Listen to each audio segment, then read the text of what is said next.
నిన్న early morning షాబాద్లో జరిగినటువంటి ఒక దుర్మార్గమైనటువంటి ఘటన. ఒక కేసు ఒక నిందితుడి మీద పెట్టిరని చెప్పేసి ఆ నిందితుడు బెయిల్ పైన బయటికి వచ్చి ఆ అమ్మాయి యొక్క కుటుంబాన్ని, అదేవిధంగా తన కుటుంబాన్ని కూడా, ఇద్దరు చిన్న చిన్న పిల్లలు చంపినటువంటి ఘటన రెండు తెలుగు రాష్ట్రాలు, ముఖ్యంగా తెలంగాణ రాష్ట్రాన్ని మొత్తం కూడా కదిలిస్తూ ఉంది. సో ఇంత దుర్మార్గుడా అంటే, చంపితే ఇప్పుడు చిన్న చిన్న పిల్లల్ని ఏ విధంగా చాలా దుర్మార్గంగా చంపిండని చెప్పేసి కూడా చాలా స్పష్టంగా రెండు తెలుగు రాష్ట్రాల ప్రజలందరూ కూడా కదులుతూ ఉన్నారు. సో బాధపడుతూ ఉన్నారు, వీడికి ఇట్లా మనసు ఎట్లా వచ్చిందని చెప్పేసి కూడా తెలుస్తూ ఉంది. సో ఒకసారి పాపం ఈ చిన్న పిల్లల్ని చూస్తే ఎవరికైనా కానీ, ఇగో ఈ చిన్న పిల్లల్ని వాడు చంపినట, ఎంత ముద్దుగా ఉన్నారు చూడండి. వీళ్ళను చంపడానికి మళ్ళీ సొంత తండ్రే, ఎవరో కాదు సొంత తండ్రే ఈ చిన్న పిల్లలను చంపినటువంటి విషయం చూస్తూ ఉన్నాం. అంటే నాకు నిజంగా ఈ ఫోటో నిన్న చూసిన తర్వాత నా మనసులో లేదు. ఎందుకంటే ఇంత ముద్దుగా ఉన్నారు చిన్న చిన్న పిల్లలు వాళ్ళు. ఈ అబ్బాయికి 1 year ఉంటుంది కావచ్చు, ఈ అబ్బాయికి ఒక 2-3 years ఉంటాయి కావచ్చు, అంతే తేడా పెద్దగా ఏం లేదు. ఇద్దరి మధ్యలో రెండు చిన్న చిన్న పిల్లలే. వీళ్ళను ఆ దుర్మార్గుడు, ఆ కసాయి తండ్రి, వాడు చేసిందే తప్పు, వాడు చేసిందే తప్పుడు పని. ఆ తప్పుడు పనికి జైలుకి వెళ్తే ప్రతీకారం తీర్చుకోవడానికి ఆ అమ్మాయి యొక్క కుటుంబాన్ని బలి చేయడమే కాకుండా అమ్మాయిని తీసుకుపోయి, చిన్న అమ్మాయిని తీసుకుపోయి 14 సంవత్సరాల బాలికను తీసుకెళ్ళి చేసి చంపినటువంటి ఘటన చూస్తా ఉన్నాం.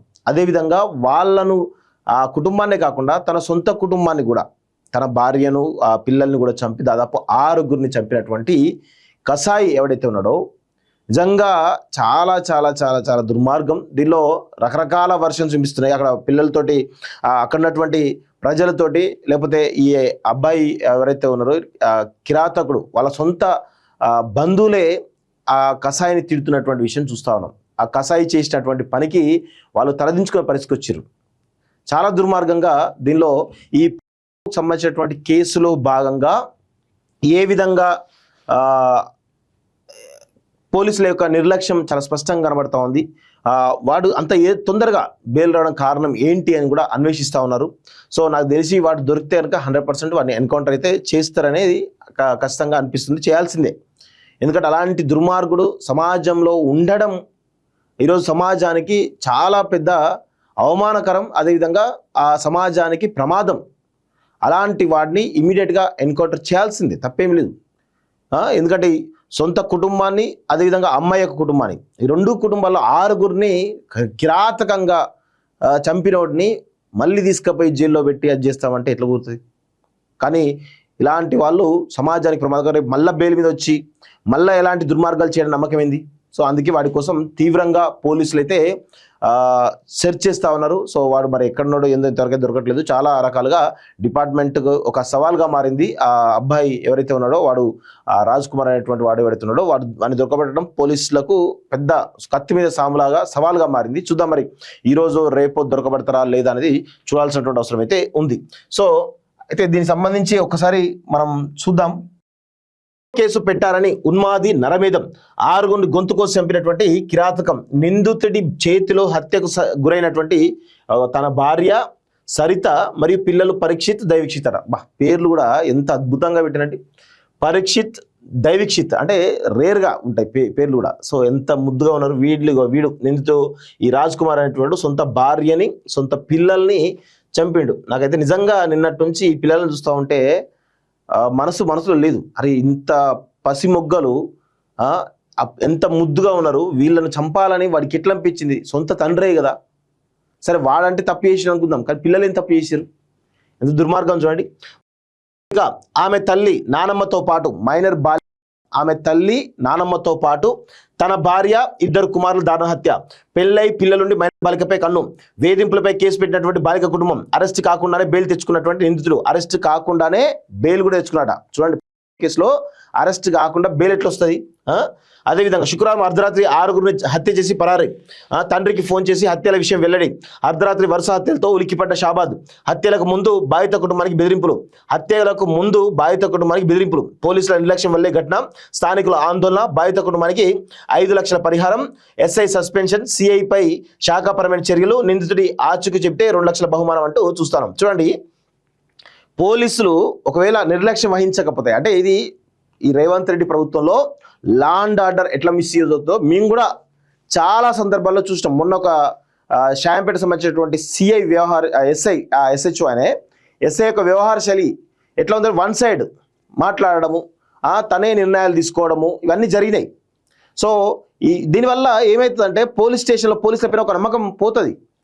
పోలీసులు ఇష్టారాజ్యంగా వ్యవహరిస్తారు. మొన్న ఖమ్మంలో సంబంధించినటువంటి మధిర నియోజకవర్గం సంబంధించిన ముదిగొండలో కూడా ఒక చిన్న ఇష్యూ అయితే పోలీసులు ఎంత నిర్లక్ష్యం వ్యవహరిస్తున్నారంటే దాడి ఒకరిపైన ఇంటికి తీసుకెళ్లి దాడి జరిగితే సాక్షులు లేరని చెప్పేసి ఆ ముసలి వాళ్ళిద్దరిపైన దాడి చేసి వాళ్ళు కేసు పెట్టకపోతే వాళ్ళు ఇచ్చినటువంటి కంప్లైంట్ బేస్ చేసుకొని కనీసం వాళ్ళపైన ఎఫ్ఐఆర్ బుక్ చేయాలి కదా. సిఐ చేయలేకపోయాడు. అంటే పోలీసుల నిర్లక్ష్యం ఏ విధంగా చూడండి. ఇలా చాలా సంఘటనలు తెలంగాణ రాష్ట్రంలో, ముఖ్యంగా రేవంత్ రెడ్డి ప్రభుత్వం వచ్చిన తర్వాత లా అండ్ ఆర్డర్ మిస్యూజ్ అవుతా ఉంది.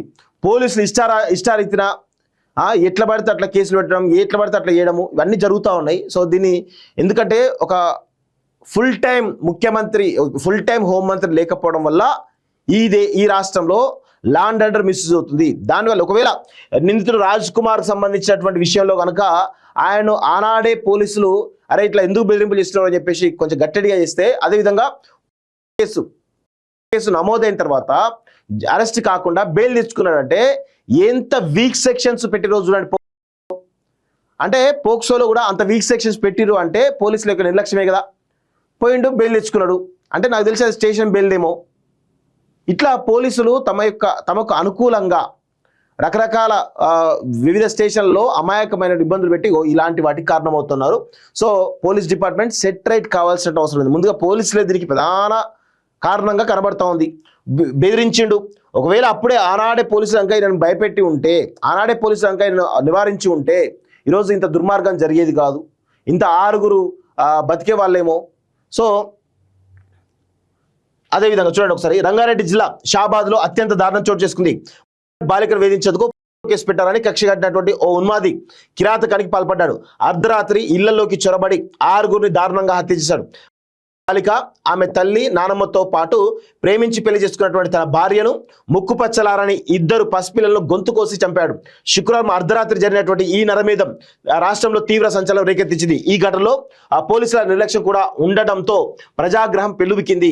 అదేవిధంగా పార్వతి రాజ్ కుమార్ 30 సంవత్సరాలు, చేతిలో బలైన వారిలో బాలిక 17 సంవత్సరాలు, ఆమె తల్లి చిట్యాల లక్ష్మి 40 సంవత్సరాలు, బాలిక యొక్క నానమ్మ చిట్యాల రుక్కమ్మ 60 సంవత్సరాలతో పాటు అతని భార్య సరిత 30, కుమారులు పరీక్షిత్ 4 సంవత్సరాలట, దైవీక్షిత్ 2 సంవత్సరాలట. షాబాద్ మండలం దైవాలగూడకు చెందినటువంటి రాజ్ కుమార్ 2018లో సరితను ప్రేమ వివాహం చేసుకున్నాడు. వీరి పెళ్లికి ఇరువైపు కుటుంబాల పెద్దలు అంగీకరించకపోవడంతో షాబాద్ మండల కేంద్రంలో ఇంటిని కొనుగోలు చేసి అక్కడి నివాసం ఉంటున్నారు. అతనికి 8 ఎకరాల భూమి ఉండగా జల్సాలకు అలవాటు పడ్డ రాజ్ కుమార్ కొంత భూమిని అమ్మేశాడు. ఈ క్రమంలో షాబాద్లో తన ఇంటి సమీపంలో ఉన్న ఓ బాలికపై కన్నేశాడు. ఆమెను ప్రేమిస్తున్నానంటూ వెంటపడ్డాడు. ఆ విషయం తెలిసినటువంటి బాలిక తల్లిదండ్రులు రాజ్ కుమార్ హెచ్చరించారు. శంషాబాద్లో ఇంటర్మీడియట్ చదువుతున్నటువంటి బాలికను క్లాసులు మాన్పించారు. కేవలం పరీక్షలు రాసేందుకు వారు వెంట చూడండి ఎంత దుర్మార్గంగా పోలీసులు కనుక ఆ రోజే కనుక ఇన్ని అడ్డుకొని ఉంటే ఇంత దాకా వచ్చేది కాదు. చాలా స్పష్టంగా పోలీసుల యొక్క నిర్లక్ష్యం చాలా స్పష్టంగా కనబడతా ఉంది. అంటే దాదాపు ఆ అమ్మాయిని ఇంటర్మీడియట్ చదివించకుండా కాలేజ్ మాన్పించేసి కేవలం వాళ్ళ తల్లిదండ్రులు వెంట పెట్టుకొని ఏదైతే ఎగ్జామ్ హాల్ తీసుకెళ్ళి రాయించినటువంటి సంఘటన మనం చూస్తా ఉన్నాం. సో వాళ్ళ పేరెంట్స్ తీసుకెళ్లారట. పరీక్ష రాసేందుకు వెళ్ళినటువంటి సమయంలో శంషాబాద్లో కాలేజీ వస్తున్నటువంటి బాలిక వెంటపడి బలవంతంగా ఆమెను కారులో ఎక్కించుకునేందుకు ప్రయత్నించాడు. బాలిక తల్లి అతన్ని అడ్డుకొని కూతుర్ని కాపాడుకుంది. బాలిక తల్లి అతన్ని అడ్డుకొని కూతుర్ని కాపాడింది. చూడండి. అనంతరం షాబాద్ పోలీస్ స్టేషన్లో ఆమె కుటుంబ సభ్యులు ఫిర్యాదు చేశారు. దీంతో పోలీసులు రాజ్ కుమార్ పై మే 16న కేసు నమోదు చేశారు. అయితే అన్ని బెయిలబుల్ సెక్షన్స్ కావడంతో అప్పటి నుంచి తప్పించుకొని తిరిగినటువంటి రాజ్ కుమార్ ఇటీవలే ఎల్బీ నగర్లోని స్పెషల్ సెషన్ జడ్జి కోర్టు నుంచి ముందస్తు బెయిల్ పొందాడు. అనంతరం తనపై కేసు పెట్టారన్న కసితో శుక్రవారం రాత్రి 11 గంటల ప్రాంతంలో సమయంలో బాలిక ఇంట్లోకి చొరబడి ఆమె తల్లి లక్ష్మిని, నానమ్మ రుక్కమ్మను కత్తితో గొంతు కోసి కిరాతకంగా హతమార్చాడు. వికలాంగురాలైనటువంటి బాలిక అక్క మేఘన కూడా ఇంట్లోనే ఉండగా ఆమెను మాత్రం చంపకుండా వదిలేశాడు. అనంతరం బాలికను బలవంతంగా లాక్కెళ్లి తన కారులో ఎక్కించుకున్నాడు. షాబాద్కు 3 కిలోమీటర్ల దూరంలో ఉన్నటువంటి తన స్వగ్రామమైనటువంటి దైవాలగూడ సమీపంలోని చెరువు వద్దకు తీసుకెళ్లి దారుణంగా హత్య చేశారట. ఇంత దారుణంగా ఉంది. పిల్లలు భార్యను కూడా. బాలిక హత్య తర్వాత అక్కడి నుంచి రాజ్ కుమార్ తన ఇంటికి చేరుకుని నిద్రిస్తున్న తన భార్యను లేపాడు. తన కుమారుడు పరీక్షిత్ దైవక్షితులను కత్తితో పొడిచి చంపడానికి ప్రయత్నించగా భార్య అడ్డుపడింది. దీంతో కత్తితో ఆమె కడుపులో పొడిచి చంపాడు. అనంతరం 2 పిల్లలను హత్య చేశాడు. ఆ తర్వాత తన తల్లిదండ్రులకు ఫోన్ చేసి 6గురిని చంపే విషయం చెప్పాడు. తాను కూడా ఆత్మహత్య చేసుకుంటా అని చెప్పి షాబాద్ నుంచి పరారయ్యాడు. ఈ విషయాన్ని రాజ్ కుమార్ తండ్రి పోలీసులు చెప్పడంతో వారు వెంటనే ఘటనా స్థలానికి చేరుకున్నారు. శనివారం తెల్లవారుజామునే మృతదేహాలు తరలించారు. దీంతో బాధిత బంధువులు ఆగ్రహం వ్యక్తం చేశారు. తమకు సమాచారం ఇవ్వకుండానే హడావుడిగా మృతదేహాలు ఎలా తరలిస్తారని పోలీసులు ప్రశ్నించారు. బాధిత కుటుంబానికి బెదిరింపులు. చూడండి, బెదిరింపులు జరిగితే కేసు పెట్టిన తర్వాత బాలిక కుటుంబానికి రకరకాల బెదిరింపులు చేసినప్పుడు పోలీసులు నిర్లక్ష్యం వహించాలని చాలా స్పష్టంగా తెలుస్తా ఉంది. కేసులో బెయిల్ రాకముందు వచ్చిన తర్వాత కూడా రాజ్ కుమార్ బాలిక కుటుంబాన్ని బెదిరిస్తూనే ఉన్నాడు. ఇటీవల బాలిక తండ్రి మరణించగా అతడు గుండెపోటుతో చనిపోలేదు. మీ అయ్యను కూడా నేనే చంపాను, మీకు కూడా అదే గతి పడుతుంది అని రాజ్ కుమార్ హెచ్చరించడంతో బాలిక తల్లి మేనమామ ఈ విషయాన్ని పోలీసుల దృష్టికి తీసుకెళ్లారు. చూడండి, ఈ విషయాన్ని పోలీసుల దృష్టికి తీసుకెళ్లారు. తీసుకెళ్తే పోలీసులు వారిని పిలిచి మరి వారిని నివారించాలి కదా. పోలీసుల యొక్క నిర్లక్ష్యం చాలా స్పష్టంగా కనబడుతోంది. రేవంత్ రెడ్డి యొక్క పరిస్థితి ఇది. రేవంత్ రెడ్డి యొక్క పాలనలో గింత దారుణంగా తయారైంది. అయితే పోలీసులు అలసత్వం వహించారని, అతడు ఎక్కడ ఉన్నాడో చెప్తే తాము పట్టుకుంటామని తాపిగా చెప్పారని బాలిక బంధువులు స్థానికులు తెలిపారు. ఆ సమయంలో పోలీసులు స్పందించి ఉంటే ఈ ఘోరం జరిగేది కాదన్నారు. బాధిత కుటుంబాలకు న్యాయం చేయాలంటూ వారి బంధువులు, స్థానికులు, రాజకీయ పార్టీలు పెద్ద ఎత్తున ఆందోళనకు దిగారు అంటూ చూస్తున్నాం. సో ప్రభుత్వ వైఫల్యం వల్లే హత్యలు అంటూ చూస్తున్నాం. సో అది వీళ్ళ అక్క ఒక్కతే పాప వికలాంగురాలు కాబట్టి ఒక్కటి బతికిందట. ఈమెను ఏం చేయకుండా వదిలేసిండని చెప్పేసి తెలుస్తా ఉంది. సో అడుగడుగున రాక్షసత్వం. 6గురిని చంపి రాజ్ కుమార్ అన్ని వ్యసనాలు నిశ్చితార్థం రద్దు చేయించి ప్రేమ పెళ్లి. సో పెళ్లి నుంచి అంటే 2018 నుంచి కూడా ఆ అమ్మాయిని ప్రేమించి ఆ అమ్మాయి యొక్క ఎంగేజ్మెంట్ కూడా క్యాన్సిల్ చేయించేసి తీసుకుపోయి పెళ్లి చేసుకొని ఆమెను గర్భవతం చేసి 2 పిల్లలు కనిచ్చి పిల్లల తర్వాత మళ్ళీ ఇంకో అమ్మాయి పైన కన్నేసి ఇప్పుడు అమ్మాయి కుటుంబాన్ని చంపడం జరిగింది. ఇటు తన భార్య పిల్లలను కూడా చంపినటువంటి దుర్మార్గుడు, అత్యంత కిరాతకుడు ఇగో ఈ రాజ్ కుమార్ అని చెప్పేసి తెలుస్తా ఉంది. ఇగో డ్రగ్స్ తీసుకుంటారనే అనుమానాలు, కేసుతో కుటుంబ కలహాలు, డబ్బు లేనప్పుడు భూముల అమ్మకం, బెట్టింగ్లు, జల్సాలకు కోటిన్నరకు పైగా అప్పులు అంటూ చూస్తున్నాం. సో 6గురి హత్యల ఘటనపై మంత్రి శ్రీరాము దిగ్భ్రాంతి అంటూ చూస్తున్నాం. వ్యసనాలకు బానిసైనటువంటి రాజ్ కుమార్ కు డ్రగ్స్ అలవాటు కూడా ఉంటుందని స్థానికులు చెబుతున్నారు. పోలీసు కూడా ఇదే కోణంలో విచారిస్తున్నారు. ఇదిలా ఉండగా పోక్సో కేసు తర్వాత అతని కుటుంబంలో కలహాలు మొదలయ్యాయి. ఆ కారణంగానే భార్య పిల్లలు చంపాడా అని అనుమానిస్తున్నారు. అయితే తన పరువు పోయిందని తలెత్తుకుని తిరలేకపోతున్నానని రాజ్ కుమార్ ఇంతకు ముందు భార్య సరితకు చెప్పాడు. గడ్డి మందు తీసుకొస్తానని, అందరం తాగి చనిపోదామని భార్యతో అన్నాడు. దీంతో భయపడిన ఆమె పోలీసులు చెప్పగా అతన్ని పిలిచి కౌన్సిలింగ్ ఇచ్చారు. కాగా అతని మానసిక పరిస్థితి బాగాలేదని పోలీస్ కమిషనర్ తరుణ్ జోషి తెలిపారు. రాజ్ కుమార్ కు బెట్టింగ్, గ్యాంబ్లింగ్ వంటి వ్యసనాలు ఉన్నాయని, దీనివల్ల అతనికి దాదాపు 1.5 కోటి పైగా అప్పులు అయ్యాయని తెలిపారంటూ చూస్తాను. సో అతను పిలిచి కౌన్సిలింగ్ ఇచ్చినప్పుడు మరి ఆయనను పోలీసులు నిమ్మలంగా ఇస్తే ఏముంటుంది? అటు ఆయన యొక్క ట్రాక్ రికార్డ్ చూడాల్సిన కేసు, తర్వాత అమ్మాయి వాళ్ళు బెదిరించడము, అమ్మాయి యొక్క కుటుంబాన్ని బెదిరించడము, వాళ్ళు కేసు పెట్టడము, అప్పుడు పోలీసులు నిర్లక్ష్యం వహించడము, భార్య పోయి కంప్లైంట్ ఇస్తే పిలిచి మాట్లాడిరట. ఏమంటారు ఇప్పుడు లాస్ట్కి ఏమంటారు? అతని యొక్క మానసిక స్థితి బాగా లేదు అని చెప్పేసి కూడా చెప్తున్నారు. ఎవరు? తరుణ్ జోషి, సిపి తరుణ్ జోషి చెప్తున్నారు. సో ఇది పరిస్థితి మిత్రులారా. ఇంత దారుణమైనటువంటి పరిస్థితులు అయితే కనబడుతున్నాయి. పోలీసుల యొక్క నిర్లక్ష్యం చాలా స్పష్టంగా కనబడుతున్నట్టుగా తెలుస్తూ ఉంది. సో పోలీసులు కనుక ముందే కొంత స్ట్రిక్ట్ యాక్షన్ తీసుకొని ఉంటే కనుక ఖచ్చితంగా దీన్ని ఈ యొక్క అంశం ఇంతమంది 6గురు చనిపోయే వాళ్ళు కాదేమో అనేటువంటి అనుమానాలు చాలా బలంగా వినిపిస్తూ ఉన్నాయి. So next